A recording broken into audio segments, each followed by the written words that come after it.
Hey everyone, it's Pickleball with Tyler and the Pickle Yogi from Universal Rackets, and in this video we are going to be going over what to do when you pop up your third shot drops.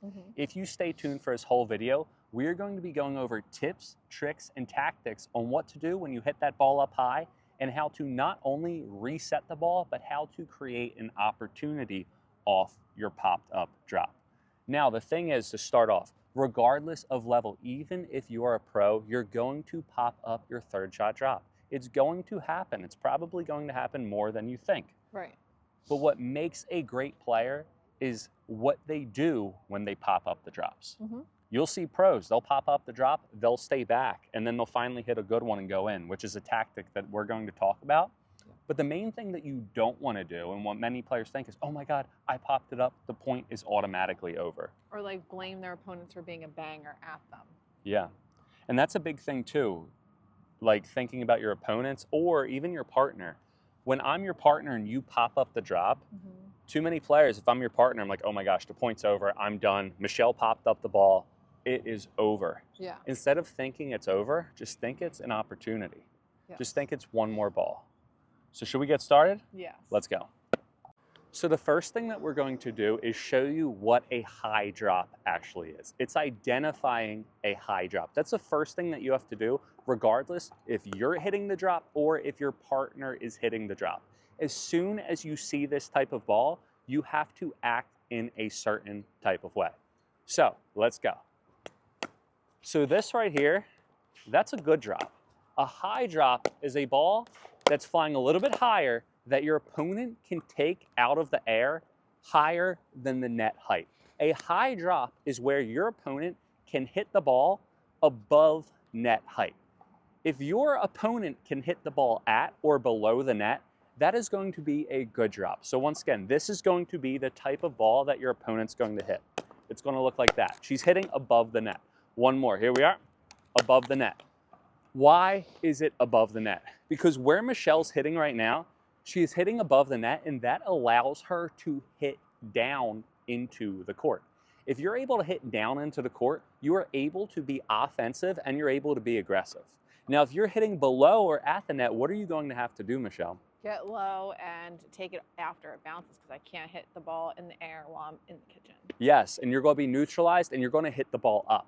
Yeah. And that's going to create an opportunity for myself and my partner. And not only the opportunity, but it gives you the time to take the steps up to the kitchen.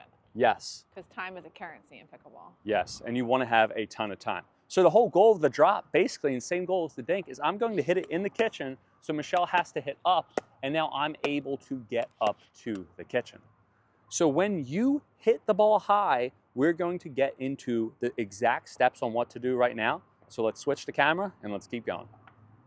So we are back here and we are pretending that we hit a high third shot. Yeah. Now, the player that's actually hitting the drop, you should probably feel it. You shouldn't be doing this when you see the ball. You should know when you've hit a high drop. Right. Now, what are you going to do? What's the first thing that you think when the ball is high?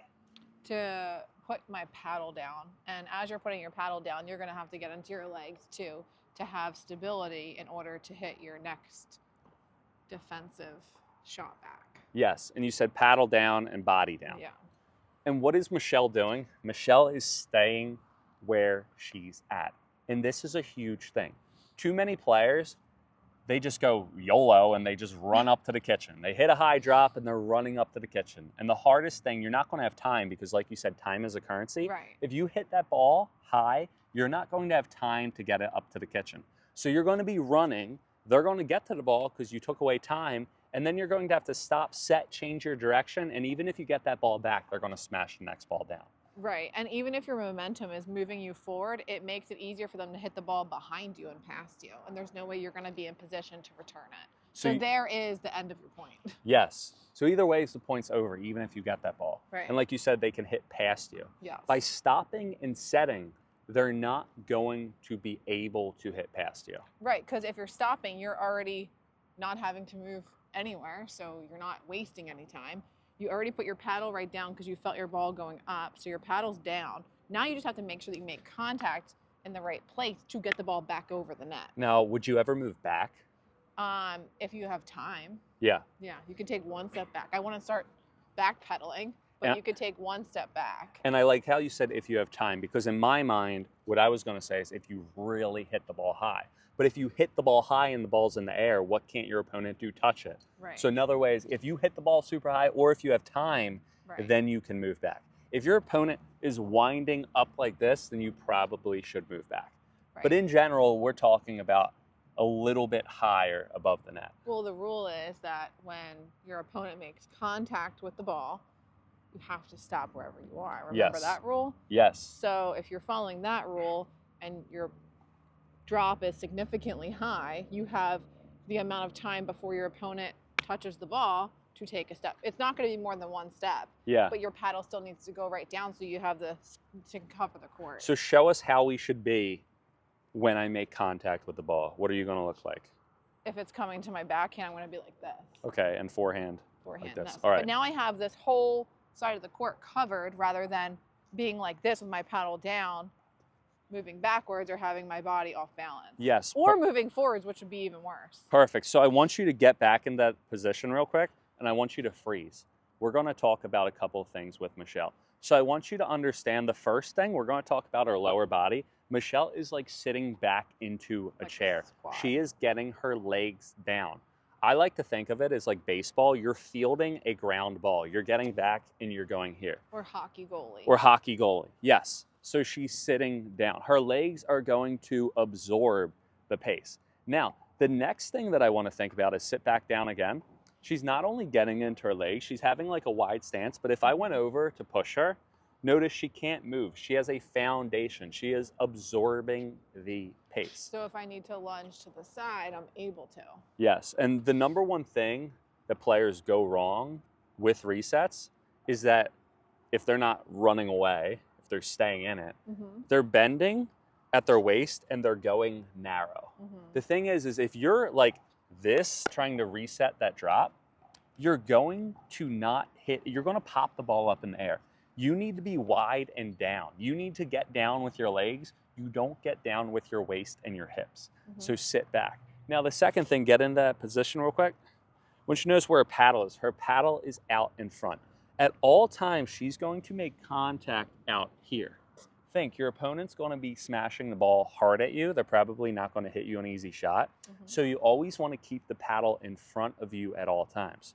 Where players go wrong as well is that they move their paddle back behind you. So again, sit down and paddle out in front at all times. Notice the moment that I sit down, the moment I put my paddle out in front.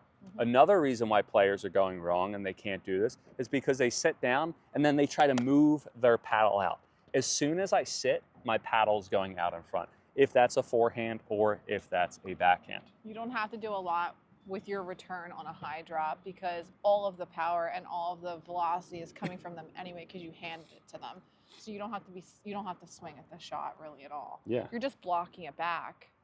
And then you can get another chance to hit a 5th, 7th, 9th shot drop. And hopefully your partner is on the same page as you because now you have all of this court covered and they can cover their side of the court at the same position with the same depth that you are because you don't want your partner up at the kitchen, you'd be back here because then there's a big hole in the middle.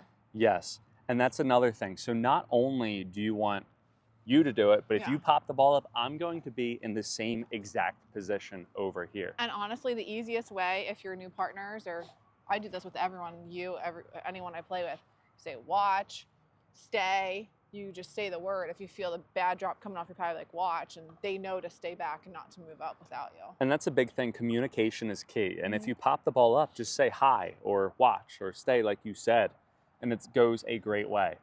And counterintuitive, like if you had a good drop, say good and tell your partner to move up. Yeah, you should always be moving with your partner. So if Michelle pops the ball up and I'm the partner, I'm not mad at her. I'm not just putting my paddle down. I'm not just bailing out. Or turning your back. Who does that? I've seen you do What am I going to do? I'm going to sit down and I'm going to keep my paddle down as well. Another thing that you want is you always want your paddle face to be open. Think the ball's going to hit it and it's going to move back. It's not going to be down because then you're going to hit forward.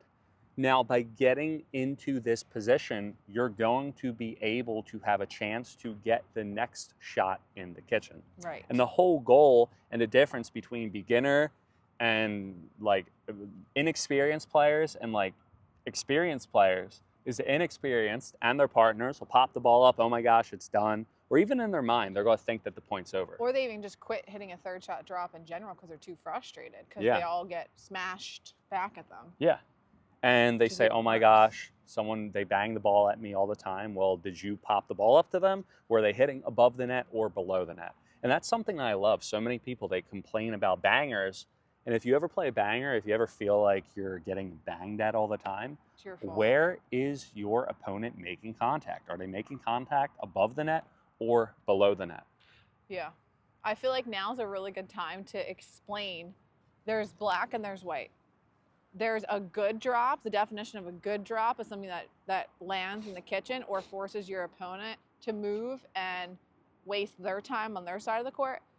That's a good drop on your part. And then a bad drop is something that they can take out of the air, because I've definitely taught on this subject before and people are like, wait, why did you move up for that one and not the other one? Well, if the ball is going to bounce in the kitchen, that's ideal. And don't forget to think about the drop like a dink, right? So you don't want to be standing up narrow dinking at the kitchen. Everyone's down, they're low, they're in athletic stance. It's just a dink from further away. So if you hit someone a high dink, you're going to be ready for them to smash the ball back at you and take the volley out of the air. So you have to be able to identify, and this is the key here in this video, is to know the difference between your good drop and your bad drop, and then how to move forward with that. And understand the technique that we just went over, and have that mindset that there's always going to be another ball. Again, the beginners, they think, oh my gosh, it's automatically over. The world ended, I'm done. The experienced players, if you pop the ball up, who cares? It's going to happen. Right. Popping the ball up is part of pickleball. You're never going to hit an amazing drop every single time. Right. But if I pop the ball up and I'm an experienced player, and every single experienced player that's good, when they pop the ball up, their mindset is, okay, what do I do? Set and try to reset. Set and try to reset. They don't think that it's automatically over. And by doing that and having that mindset as well, and not being afraid and understanding that there is another shot, life is not over when you pop the ball up, what are you going to do? You're going to be less afraid to pop the balls up, Right. and in return, you're going to hit better drops. If you think that every single time you pop the ball up in the air that the point's automatically over, you're going to be afraid to hit your drops, you're going to try to baby it, and you're going to not be as effective. So there is always another shot. Once again, always another shot. One more ball. And I want you guys to become problem solvers as well. I don't want you to go out in your next match to be like, oh, I popped the ball up. Tyler said there's always another chance. You just pop all of your drops up. No one wants to do that because that's frustrating and it can be disheartening and make you not want to play tomorrow because you're so frustrated with yourself. You need to become a problem solver and find out, why are these drops? Why are they able to attack all my drops? Is it because you're not having a follow through? We need to link a video here on the exact How to hit a form third shot drop. for a good third shot drop, because you might know what it is, but you may not be executing it properly. Your footwork might be off. Your timing might be wrong. So once you learn and you're able to actually practice like 100 drops in a day, then you're going to have to worry about this less, and it will become more natural to you on how to have better strategy with your third shot drop, knowing when to move up to the kitchen, when to stay. All right, I love it. So now let's get into it. So we have the technique, we have the mindset. Now let's do the drills to get you amazing at this. We're going to simulate you popping the balls up, Michelle, and you're Okay. going to work on exactly this type of shot. Mhm. So it'll translate into your pickleball game and you'll be able to block the balls back. And if you're someone that wants to work on this, I'm going to challenge you the next time that you warm up for your next match. I don't want you standing at the kitchen dinking. I want to say, hey, you stay at the kitchen. I'm going to be back. And just for your entire 5-minute warm up, because I know that's what everyone does. No one's really listening to us about taking a longer warm up or actually working on all of your shots in pickleball, especially at a beginner level, because you just don't know to do this. Stand in transition. Stand back here and hit drops to the person that you're warming up with. Because Yes. if you can't hit a good drop, you're not going to hit any dinks. So there's not going to be any dinking really at the beginner level, and it just blows my mind that everyone just warms up dinking. Yes, 100%. So let's go, let's get into the best drill that you can do. This is the best drill to do. Now, a lot of players, they like to work in the transition zone, and this is exactly where you're going to be. But a normal working in a transition zone is go feed the ball in nicely, boom. Okay, cool, that's good, you're going to get good in transition. But we're working on popping up the drop. So what you're going to do is you're going to get your partner to be up at the kitchen. You can even be inside the kitchen. Michelle's going to be a little bit further back, and all I'm going to do is I'm going to hit the ball down and aggressive. I'm going to simulate every single ball that she hit high, and I'm hitting down on it. Now, as you want to notice, I'm going to start slower and then work my way up. The other thing, Michelle, she's trying to get every single ball back. She's trying to get it in the kitchen. But it's not going to be perfect every single time. There's going to be misses. Why? Because if I have a ball here, who should win the point? Yeah. Me. But what is Michelle doing? Trying to get some of them back. So don't be a perfectionist over there. Just work on getting confidence. Okay, if someone's making contact up here, I can get the ball back. Let's go. So I'm going to start here, and I'm going to smash the ball down, and she's going to try to go. Now, the one thing is, as we get slow, Michelle, or as we start out slow, I want you to really go over the form. Now, what was that? You were standing here and you're kind of dinking. I want you to set and try to block, okay? So here we are. Your leg should be feeling it. Good. And we're going to do a couple more. And again, I'm just going to smash the ball down. She's going to try to block it back, and I'm going to stop it. This is phase one of the drill. Now, as soon as she starts getting it, I'm going to start speeding it up. Michelle, I want you to get into your legs. Sit down. Don't bend. Sit. Good. Here we are. Set. Block. Good. 3 more. And your paddle can never be down soon enough. What? Your paddle can never be down soon enough. Yes. Always have it down before. 1 more, and that's perfectly fine. Good. I'll do some backhands. Oh, too good. 1 more. And there we are. So, we're not there. I can't end on that. So what you have to do, though, is you have to have, it's very, and here's the thing with pickleball, when you're working on specific situations, it's very easy to forget about what you're working on and take a giant swing. We're resetting now. So set back, block. Good. We can end on that because that was the right form. 1 more. Cool. All right. So that is the first drill that you are going to do. Now we're going to get into the second drill. So Michelle's going to be over here, and she's going to work on being aggressive, and I'm going to be the receiver for the second drill. You ready?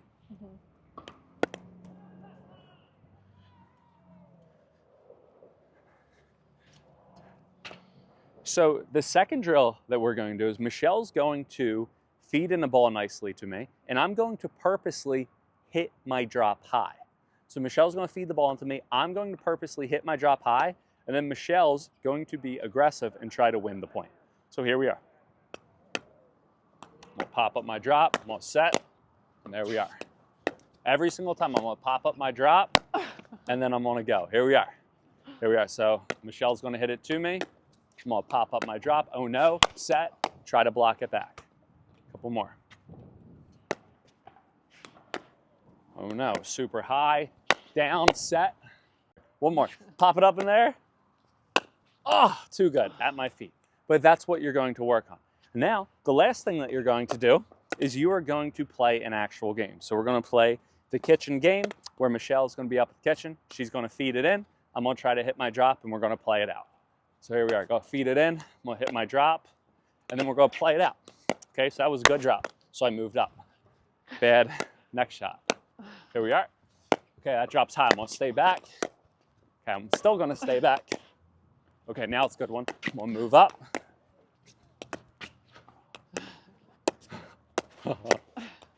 Oh my gosh.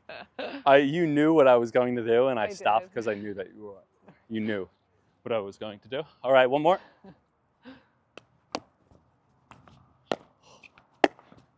Okay, popped it up. I'm going to stay back. Okay, that's a good one. Now I'm going to move up. Oh. No! Okay, good job. Paddle had some power there. My favorite shot. Okay, so those are the drills that you are going to do. So you're going to start out with the self-feed, then you're going to purposely hit high drops, and then you're going to put it together and you're going to play it out. It's going to be frustrating. It's going to not feel great. Yeah. That's why I like you on that side. Yeah, and the thing is, though, is you're going to get reps over, and over again. So eventually go establish confidence, be like, okay, I've been in this situation 1,500 times. Remember, you're not going to fear the person that practiced 1,500 kicks. You're going to fear the person that practiced 1 kick 1,500 times. So you're practicing this a ton of times. And you can understand it, like you're going to stay back, try to hit it back, try to hit it back, try to hit it back. Okay, now it's a good shot. then you are going to move up. And that's how you're going to develop the feeling of the ball coming off your paddle to know what to do. Yes. So there's your answer. How do you know when to move up to the kitchen after your third? So, if you guys implement this into your game, you're going to win more points. You're going to, most importantly, prolong points that you would have thought was over. And that's when pickleball genuinely becomes more fun. Yeah. Keeping it going. It's no fun to serve, return, miss it into the net. Or Yeah. serve, return, pop up, smash. Yeah. Get to the kitchen, Serve, get some dinks in. Turn, pop up the ball, stay back, try to reset, finally get a good one, move up. Watch women's pickleball and see how many resets there are. It's crazy. The ball goes up does not mean that it's over. So just go get back, hit in the kitchen, and move up to the next one. Yeah. Now, the best way to support our channel, if this helped, make sure to share this to your friends. Share this to a group page. Share this, be like, wow, Tyler and Michelle, they taught us pretty well. Worked for me. Share it. That is the best way to support the channel. Make sure to like, subscribe, and stay tuned until next time. We will see you guys next time on court.